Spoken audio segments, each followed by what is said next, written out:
First contact in the dark. The emergency alert pierced the usual calm of Deep Space Monitoring Station Sierra, nestled high in the Chilean Andes. Sarah Chen, lead signal analyst, jolted upright in her chair, her forgotten cup of tea growing cold beside her holographic display.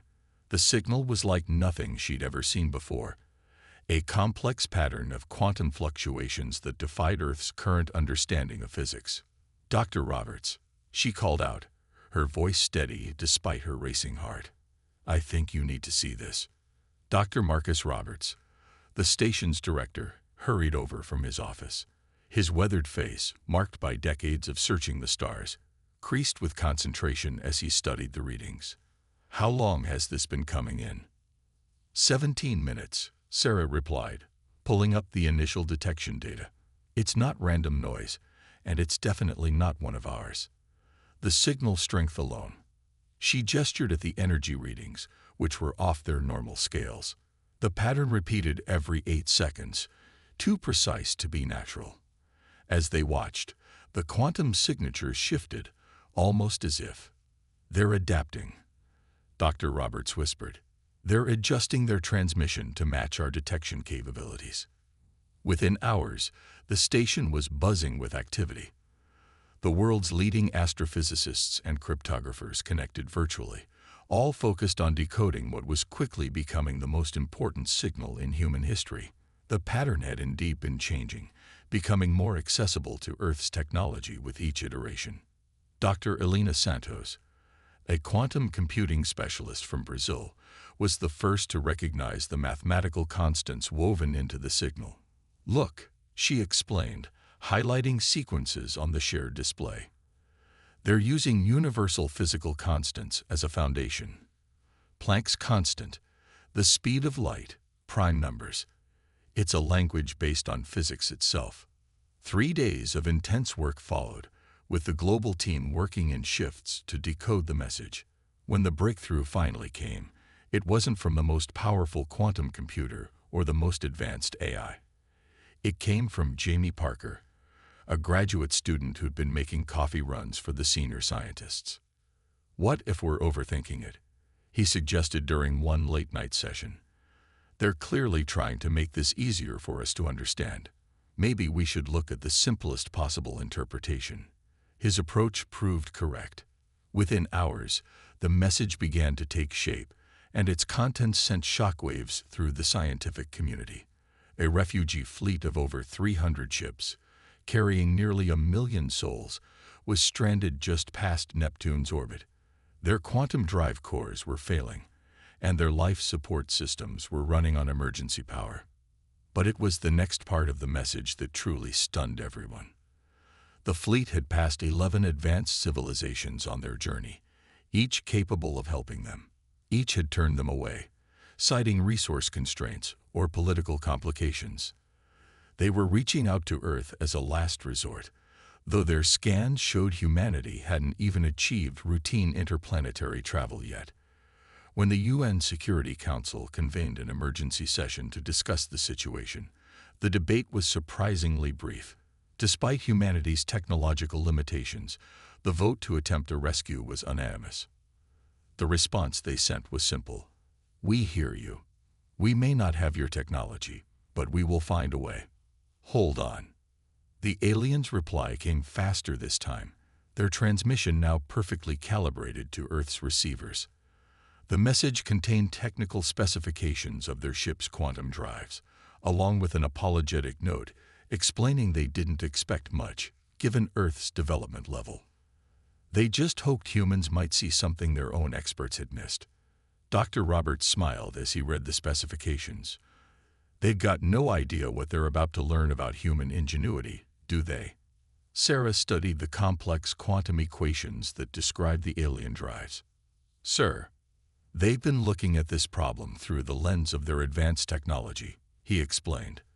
"But sometimes the best solutions are the simplest ones. Get me every mechanical engineer, metalworker, and practical physicist we can find. I think humanity is about to surprise the galaxy." As the call went out across Earth for experts in materials science, mechanical engineering, and practical physics, No one yet realized that this crisis would become the pivotal moment when humanity proved that true advancement isn't measured by technological sophistication alone, but by the willingness to tackle seemingly impossible challenges with determination, creativity, and heart. The first phase of humanity's greatest rescue mission was about to begin, and it would change both civilizations forever. Solutions in simplicity. The Houston Center for Advanced Engineering was buzzing at 3 a.m. when Maya Patel made her breakthrough. Surrounded by holographic projections of the alien quantum drive schematics, the veteran materials engineer started laughing. "What's so funny?" asked Dr. Chen Wei, looking up from his quantum mechanics calculations. Maya gestured at the complex diagrams floating around them. "We've been staring at the quantum mechanics for days, trying to understand their advanced technology. But look at this." She highlighted a section of the drive housing. "Their problem isn't quantum at all. It's as basic as a cracked engine block." The alien quantum drives were masterpieces of advanced physics, manipulating subatomic forces in ways human science was only beginning to theorize about. But their housings, the physical structures containing these incredible forces, were failing due to basic material fatigue. As more engineers studied Maya's findings, the irony became clear. The alien civilization had become so focused on quantum mechanics and theoretical physics that they'd neglected fundamental material science. They could manipulate quantum fields but had forgotten the importance of basic structural integrity. The first video conference with the alien fleet's chief engineer, Valex, was memorable. The tall, silver-skinned being listened patiently as Maya explained their findings, their 4 eyes blinking in their species equivalent of confusion. "You're suggesting," Valex said slowly, "that our quantum drive failures are due to metal fatigue." "Exactly," Maya replied, holding up a piece of specially treated steel. "Your quantum theories are perfect, but you're trying to contain star-hot plasma with materials that can't handle the stress. It's like building a fusion reactor inside a cardboard box." The alien engineer's skin shifted colors, their version of embarrassment. "We haven't considered materials science a relevant field of study for 3 centuries. Our focus has been entirely on energy manipulation and quantum mechanics." Dr. Wei stepped in. "Sometimes the most elegant solutions are the simplest ones. We've developed a new alloy that should be able to handle the quantum stresses. It's not as advanced as your quantum technology, but it's exactly what you need." The prototype testing took place in a hastily constructed facility in the Nevada desert. The new alloy, dubbed quantum steel, combined Earth's most advanced metallurgy with insights gained from studying the alien technology. It was a perfect fusion of human practical engineering and alien theoretical science. When the first test began, even the skeptics fell silent. The test chamber, built to simulate the conditions inside a quantum drive, subjected the new material to forces that would have vaporized conventional metals. The quantum steel held. Hour after hour, the tests continued. The material didn't just survive, it thrived. The atomic structure of the alloy actually seemed to strengthen under the quantum stresses, creating a self-reinforcing matrix that could theoretically last for centuries. Valex's next transmission showed their entire engineering team crowded around the screen. "This is unprecedented," they admitted. "We never imagined a solution could come from such fundamental engineering principles." But the real challenge was still ahead. Earth would need to produce enough quantum steel to repair over 300 massive ships, and they would need to figure out how to deliver it to a fleet stranded beyond Neptune. The call went out worldwide. Steel mills from Pittsburgh to Shanghai began retooling their operations. Metallurgists and factory workers pulled double shifts, a global manufacturing effort unlike anything since World War II swung into action. In India, ancient steel-making traditions combined with modern technology to help refine the production process. Japanese robotics experts developed new automated welding techniques specifically for working with the new alloy. Brazilian mining operations worked around the clock to provide the rare earth elements needed for the material's unique properties. Maya spent her days troubleshooting production issues and her nights video conferencing with alien engineers, teaching them principles of material science that their civilization had forgotten generations ago. The cultural exchange went both ways. The aliens shared insights about quantum mechanics that helped Earth scientists better understand how to optimize the new alloy. One evening, as Maya was explaining the importance of proper tempering techniques to a group of alien apprentices, Valex interrupted with a question that caught her off guard. "Why are your people working so hard to help us?" they asked. "You gain nothing from this effort. The other civilizations we encountered all demanded payment or political concessions before they would even consider helping." Maya thought about the thousands of workers worldwide, pulling extra shifts in steel mills and refineries. She thought about the engineers sleeping in their labs, the miners working overtime, the global cooperation making it all possible. "Because that's what humans do," she replied simply. "When someone needs help, we help. Everything else is just details." The alien engineer was silent for a long moment before responding. "Perhaps," they said slowly, "we have discovered something far more valuable than a solution to our drive problems. We may have discovered what true civilization looks like." As the first shipments of quantum steel began leaving factories worldwide, humanity prepared for the next phase of the mission. They had solved the theoretical problem. Now came the practical challenge: getting the material to the stranded fleet and actually making the repairs. And for that, they would need a very different kind of expertise, the kind that came with calloused hands and decades of practical experience. The galaxy was about to learn that sometimes the most valuable knowledge isn't found in advanced computers or quantum equations, but in the hard-won wisdom of those who build and repair things with their own hands. The human touch. Jack Martinez wiped the sweat from his forehead as he studied the holographic display of the alien vessel's quantum drive housing. After 20 years as a master welder in the shipyards of San Diego, he never imagined he'd be preparing to make repairs in deep space. "You're sure about sending manual laborers?" the alien coordinator, Zinra, asked during the mission briefing. Their tone carried a mixture of confusion and concern. "Our civilizations typically rely on automated repair systems and AI-driven maintenance." Commander Diana Hayes, leader of Earth's rescue mission, smiled. "With all due respect, your automated systems haven't solved this problem. Sometimes you need human intuition and experience, things that can't be programmed." The rescue fleet consisted of 30 modified Earth vessels, each carrying teams of welders, mechanics, and engineers. These weren't theoretical scientists or quantum physicists. They were people who had spent their lives working with metal and machines. The journey to the stranded alien fleet took 3 weeks. Earth's ships, despite being upgraded with some reverse-engineered alien technology, were still painfully slow by galactic standards. But the time wasn't wasted. In the cargo holds converted to training areas, the repair teams practiced working with the new quantum steel, perfecting their techniques in simulated zero-gravity conditions. Jack spent hours teaching younger crew members the subtle art of working with the new alloy. "Feel the metal," he explained, guiding a rookie welder's hands. "It'll tell you what it needs if you listen carefully enough."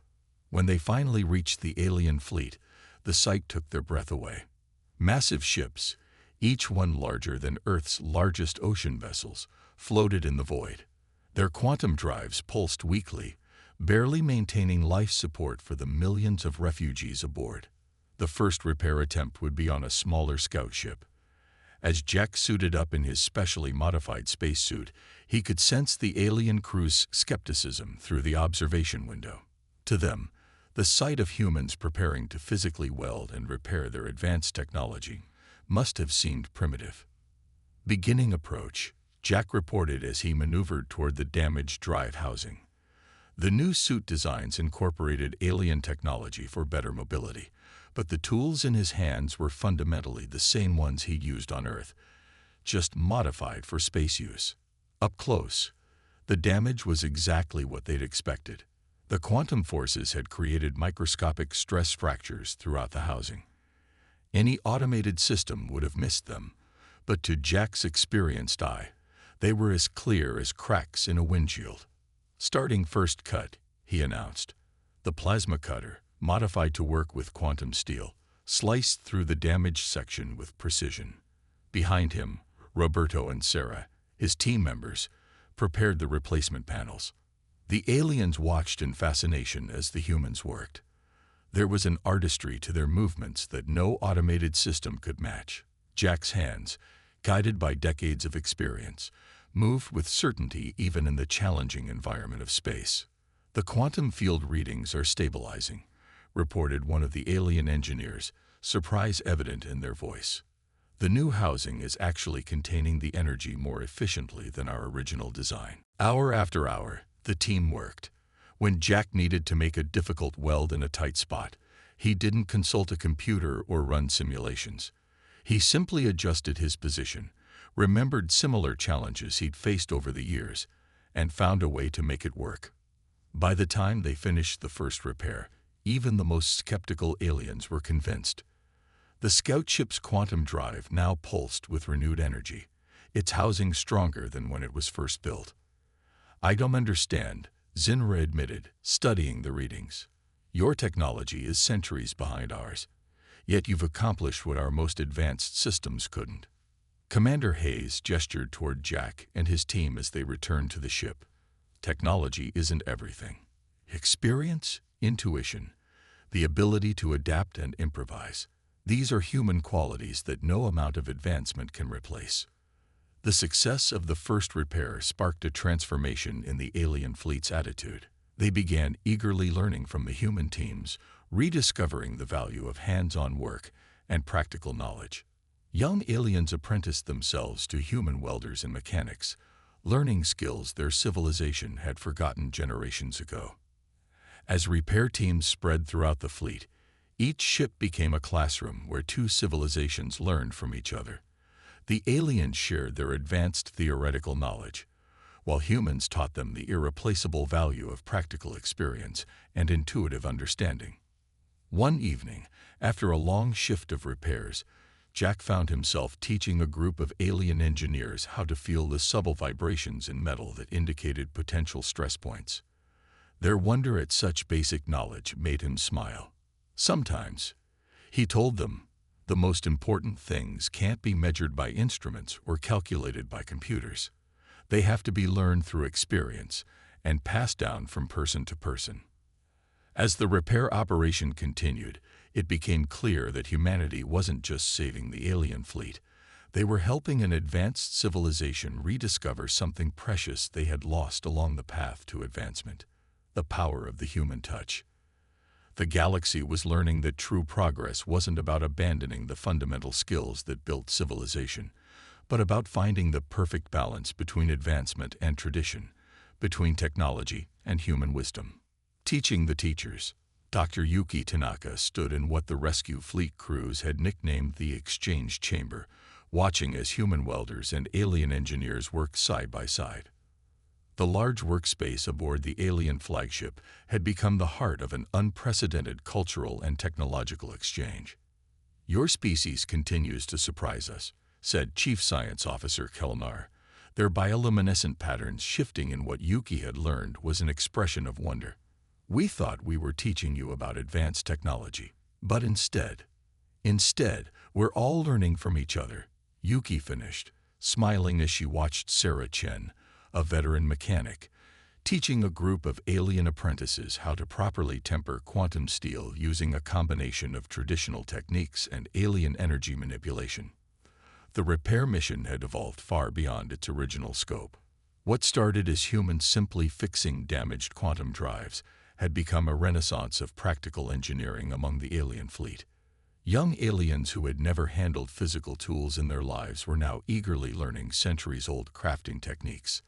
In return, the aliens shared insights about quantum mechanics and advanced physics that helped humans better understand the theoretical foundations behind their practical work.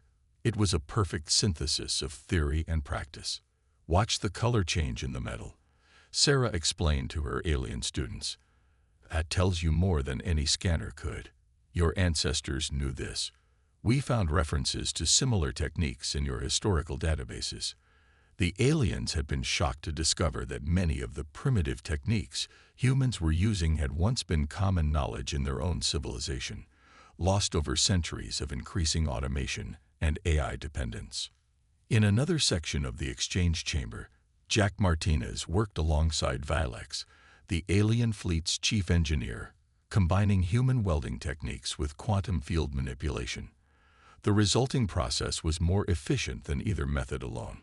It's like rediscovering a part of ourselves we've forgotten, Vilex admitted, watching the perfect fusion of human craftsmanship and alien technology.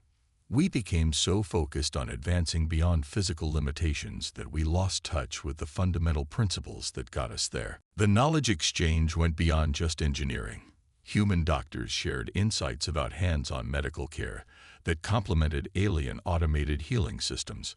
Earth's artists taught aliens about creating with their hands, while alien musicians introduced humans to instruments that played quantum harmonies. One breakthrough came when Lisa Wong, a material scientist from Singapore, collaborated with alien researchers to develop a new form of quantum steel that could self-repair using principles borrowed from both human metallurgy and alien quantum mechanics. The key was combining our understanding of molecular bonds with your quantum field theories, Lisa explained during a joint presentation. Neither approach alone would have led to this discovery. The success of these collaborations led to the establishment of formal exchange programs. Alien scholars began requesting assignments with human repair teams, while Earth's scientists eagerly studied alien theoretical frameworks. Perhaps the most profound impact was on the alien children. Having grown up in a world of pure automation, they were fascinated by human tools and techniques. Makeshift workshops sprang up throughout the fleet, where human craftspeople taught young aliens everything from basic tool use to complex engineering principles. My daughter had never created anything with her own hands before, one alien parent told Yuki. Now she spends hours learning what she calls old magic, your traditional crafting techniques. She says it helps her understand quantum mechanics better. The exchange went both ways. Human children aboard the rescue fleet learned alien mathematical concepts through hands-on projects, grasping complex theories that had stumped adult scientists for years. Children don't have preconceptions about what's primitive or advanced, Dr. Tanaka observed. They just see different ways of understanding the universe. As repairs continued across the fleet, the exchange chamber became a symbol of something greater than just a rescue mission. It represented the bridge between two approaches to civilization, one built on pure technological advancement, the other maintaining a connection to fundamental physical principles. The aliens began incorporating human-style workshops into their ship designs, while Earth's engineers adapted alien quantum principles to enhance traditional tools. It was a renaissance of innovation, proving that true advancement comes not from abandoning the past, but from building upon it. One evening, as Yuki watched a group of human and alien children working together to build a simple machine using both traditional tools and quantum principles, Kelnar made an observation that captured the heart of their collaboration. We thought we were advanced because we had moved beyond physical limitations, they said. But your people showed us that true advancement isn't about leaving things behind. It's about bringing everything forward together, finding the perfect balance between the old and the new. As the repair mission entered its final phases, both civilizations had been transformed. The aliens had rediscovered the value of hands-on work and practical knowledge, while humans had gained insights that would advance their understanding of the universe by centuries. But more importantly, they had all learned that the greatest advancement comes not from technology alone, but from the wisdom to know when to embrace both the future and the past. Legacy of Two Worlds. 6 months after the first distress signal reached Earth, Commander Diana Hayes stood on the observation deck of the alien flagship, watching as the last quantum drive hummed to life with renewed power. The massive refugee fleet, once stranded and failing, now pulsed with vibrant energy. I never thought I'd see our ships at full power again, First Admiral Zaril said, their crystalline skin glowing with emotion. But what your people have given us goes far beyond repaired engines. The successful rescue mission had evolved into something unprecedented in galactic history. What started as humans simply helping stranded aliens had become the foundation for a profound partnership between civilizations. In the fleet's newly established learning centers, human craftspeople worked alongside alien scientists, creating innovations that neither civilization could have developed alone. The combination of Earth's practical engineering and alien quantum theory had sparked a technological renaissance. "Look at this," Dr. Maya Patel said, displaying her latest project. She and her alien colleague, Valex, had developed a new form of quantum engineering that integrated human intuitive design principles with advanced alien theory. "We're calling it practical quantum mechanics, a bridge between our two approaches to science." The impact extended far beyond technology. Cultural exchange programs had been established, with human families hosting young aliens eager to learn traditional crafts, while Earth's universities welcomed alien scholars who could teach quantum physics through hands-on demonstrations. News of the collaboration had spread throughout the galaxy. Other advanced civilizations, initially skeptical of humanity's primitive technology, now sent observers to study this unique partnership. They watched in amazement as human welders and alien quantum physicists worked side by side, each learning from the other. "We received another diplomatic request today," Commander Hayes told her alien counterpart. 3 more civilizations want to establish similar exchange programs with Earth." The Admiral's skin rippled with amusement. "They're finally beginning to understand what we learned the hard way. That advancement isn't just about letting go of the past. It's about building upon it." In orbit around Neptune, construction had begun on the Convergence Station, a permanent facility where humans and aliens could continue their collaborative work. Its design reflected both cultures: practical, hands-on workshops alongside advanced quantum laboratories. But perhaps the most profound change was in how both civilizations now viewed themselves. The aliens had rediscovered the value of practical skills and physical craft, incorporating traditional workshops into their ships and stations. Meanwhile, Earth's scientists made breakthroughs in quantum physics by applying hands-on engineering principles to theoretical problems. "My grandfather was a welder," a young alien apprentice told Jack Martins during their final training session. "Before the automation age, I never understood his stories about feeling the metal until now. We almost lost something precious in our rush to advance." The refugee fleet was preparing to continue their journey, but this time they weren't leaving alone. Earth had established a permanent mission aboard their ships, while several alien families had chosen to settle on Earth as technical advisors and cultural ambassadors. One evening, as human and alien crews celebrated the completion of the final repairs, Dr. Elena Santos found herself in conversation with a group of alien scientists about the future. "We thought we were rescuing you," one of the aliens admitted. "But in truth, you rescued us from ourselves. We had forgotten that true civilization isn't measured by technology alone, but by the wisdom to value all forms of knowledge." Commander Hayes looked out at the fleet, now shining brightly against the backdrop of space. Each repaired ship represented not just a technical achievement, but a bridge between two ways of understanding the universe. "So what happens now?" she asked Admiral Zaril. The alien leader gestured toward the bustling activity around them. Humans and aliens working together, sharing stories, teaching each other new skills.